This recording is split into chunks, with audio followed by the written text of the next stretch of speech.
Our next presenter is from Magna Vista High School, Andrew Lynch, and he is the son of Barry and Karen Lynch.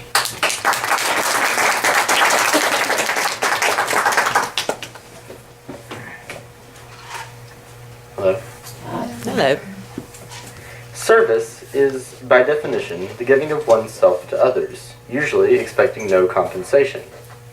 What I don't understand about the state of the world today is that the last part of this statement is all too often forgotten, and the very idea of service becomes a distorted mess where egotism replaces altruism. Today's world teaches us to serve, but to do so only long enough to have our picture taken for the media before moving on to a more personally advantageous situation. It seems to me that, although Americans do community service, we have collectively lost what it means to truly serve, that we no longer bring the spirit of true community service with us wherever we go. But I also think that there are ways we can bring it back. No, I'm not going to take the holier-than-thou stance on the issue and list off the many ways in which I've been a glimmering example of the spirit of service, because, realistically, I'm just as guilty as everyone else. Don't get me wrong, I've done plenty of benefit work for a wide variety of different groups.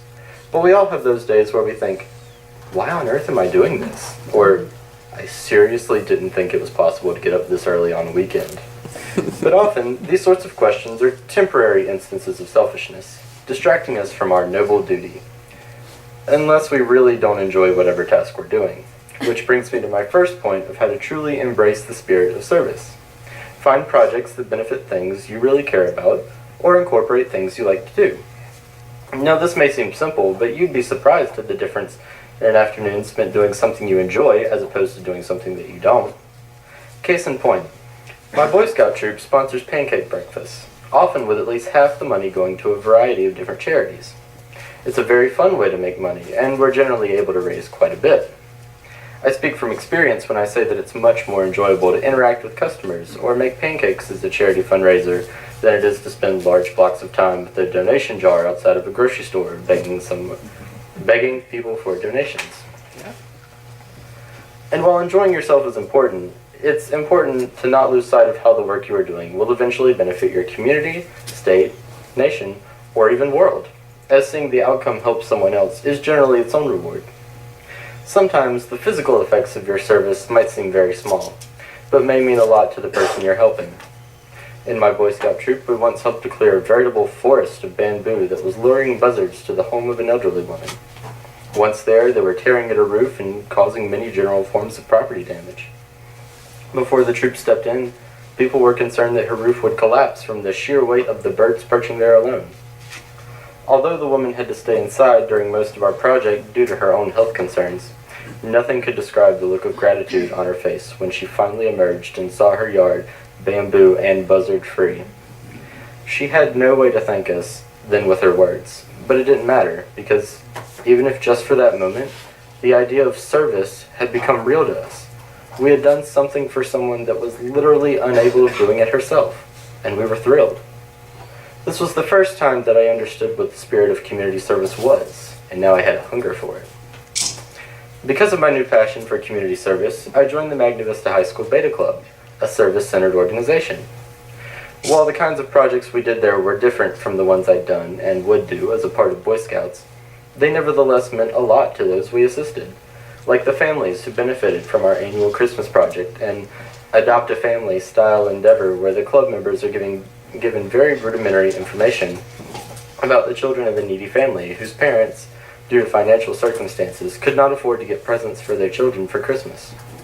Armed with only a first name, an age, a very short likes and dislikes, and any appropriate clothing sizes, my fellow betas and I descend on stores to buy presents for this family while they live in anonymity.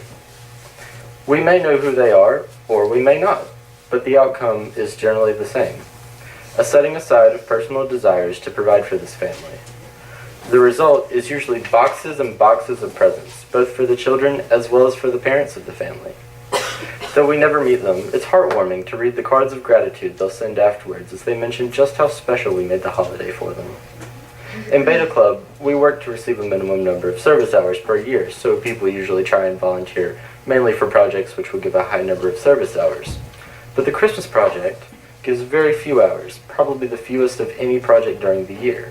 So it's always wonderful to see the club members so reliably participating in it, even though they may not get a lot of compensation for themselves, a fact which I would accredit deeply to the same passion for giving that I first developed in Boy Scouts.